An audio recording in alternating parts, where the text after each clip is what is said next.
KBC में करोड़पति पति। सूरज के जीवन का एक ही फंडा था कि मेहनत तो गधा भी करता है, घर बैठे जो कमाए समझदार वही होता है।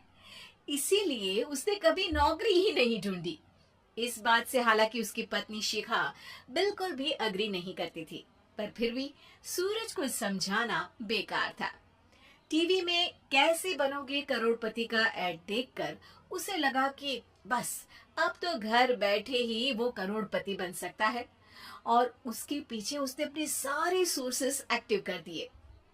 2 हफ्ते में उसके कलीग के साले के पड़ोसी के बेटे का सोर्स निकलता है जो कि उसे शो में पहुंचा सकता है, और सूरज उससे मिलने चला जाता है।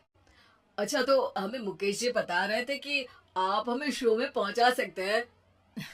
हाँ, उसमें कोई तकलीफ नहीं है। मैं कल अगर कोशिश करूँ तो इसी महीने में आपका नंबर आ जाएगा। अरे ये तो बहुत बढ़िया हो गया। अच्छा, वो सिलेबस और क्वेश्चन पेपर का कोई जुगाड़ है क्या? हैं? उसका तो कोई जुगाड़ नहीं है। तो वो वाकई में कुछ भी पूछ सकते हैं? हाँ, वो तो बच्चन जी पर है, जो पढ़ते हैं वो पूछ लेते हैं। पहली कोशिश फेल होने पर अब सूरज के सामने एक बहुत बड़ा सवाल था कि आखिर जवाब कहाँ से लाए। तब शिखा ने एक सजेशन दिया, क्यों ना सूरज अपने चचेरे भाई सुमित से मदद मांगे, जो कि यूपीएससी की तैयारी कर रहा था। हालांकि इतनी मेहनत करना सूरज को समझ में नहीं आता था, पर कोई और रास्ता ना मिलने पर वो आखिर सुमित से बात करता है। अरे सुमित, हमारा कैसे बनोगे करोड़पति के लिए सिलेक्शन होने वाला है। तुम हमें थोड़े चिट बनाने में मदद करोगे क्या? अरे भैया, चिट बनाए तो सालों हो गए, उसमें हमारा एक्सपर्टीज नहीं है। बल्कि आप बोलो तो हम आपके पढ़ने में जरूर मदद कर सकते हैं। हट, कैसी अनाप शराब बातें कर रहा है तू। सूरज ने सुमित को मना तो कर दिया था, पर तैयारी करने के सिवाय कोई चारा उसे दिख भी नहीं रहा था। खासकर जब 12 के पेपर लीक करने के एक्सपर्ट शुक्ला जो भी हाथ जोड़ लेते हैं। आखिर सूरज को सुमित के पास जाना ही पड़ा, और उसने सुमित और शिखा से वादा किया कि वो बहुत मेहनत करेगा। 1 महीने की तैयारी के बाद फाइनल हुआ कि शो से 1 हफ्ते पहले एक ट्रायल खेला जाएगा, जहां पर सारे रिश्तेदार ऑडियंस की जगह पर होंगी और शिखा सवाल पूछे। दूर दराज से भी रिश्तेदार आकर हाजिर हो गए देखने कि आखिर कैसे बनेगा सुमित करोड़पति। सब कुछ सेट था, और इतने में सूरज आकर अपना स्पीच देता है। ये 1 महीना मेरे लिए आसान नहीं था, पर अपने भाई सुमित और अपनी पत्नी शिखा की मदद से मैं इतनी दूर पहुंच पाया हूँ। मेरे मम्मी पापा के आशीर्वाद ने भी बहुत साथ दिया है मेरा। मैं उम्मीद करता हूँ कि आज के शो में आप लोगों को बहुत मजा आएगा। साक्षी पहला सवाल पूछती है और पूरे कमरे में सन्नाटा छा जाता है। इंडिया में कितने स्टेट्स हैं? 3, सॉलिड, लिक्विड और गैस। अरे रुकिए, तो ऑप्शंस तो देने दीजिए। इतने में 5वीं कक्षा का चिंटू बोल उठता है। अरे क्या मामा, आप तो पहले सवाल पर ही आउट हो गए। अरे बेटा, पहला सवाल तो ट्रायल होता है ना। अरे तुम अब देखना। देखने जैसी बात तो थी ही। सूरज को इतना शांत किसी ने नहीं देखा था।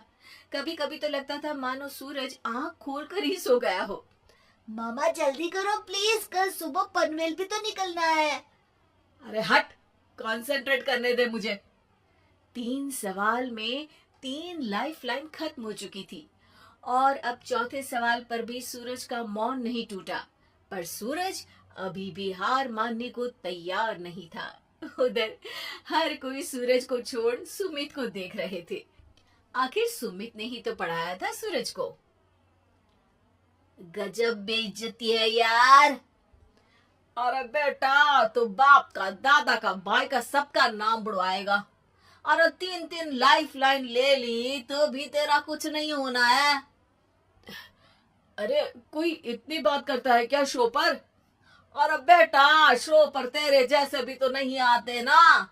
सूरज की ये जंग आखिर 1 घंटे बाद 5वें सवाल पर खत्म हो गई, जब उसने इंडिया के नेशनल बर्ड का नाम कहा, कौवा। अरे बेटा, मजा तो बहुत आया, बस थोड़ा टाइम पर खत्म होता तो आनंद भी आ जाता। ताने बारिश की बूंदों की तरह बरस रहे थे और सूरज को भी समझ आ रहा था कि ये करोड़पति बनना शायद उसके बस के बाहर की बात है। पर वो आखिर ये बात मान कैसे लेता? वो सख्त लौंडा जो ठहरा, उसने सोचा कि बेइज्जती तो हो ही चुकी है, पर अगर मैं हार नहीं मानूं तो शायद कुछ हो सकता है।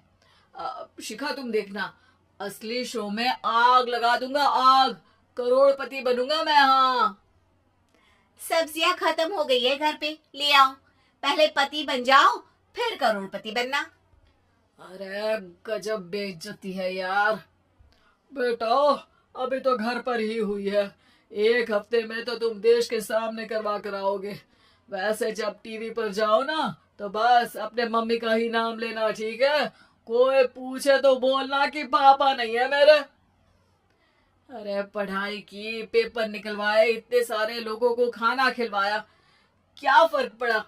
इसीलिए मैं कहता हूँ कि मेहनत तो गधा भी करता है, घर बैठे जो कमाए वही सिकंदर। लेकिन मामा, गधे भी जानते हैं कि हमारा राष्ट्रीय पक्षी मोर है।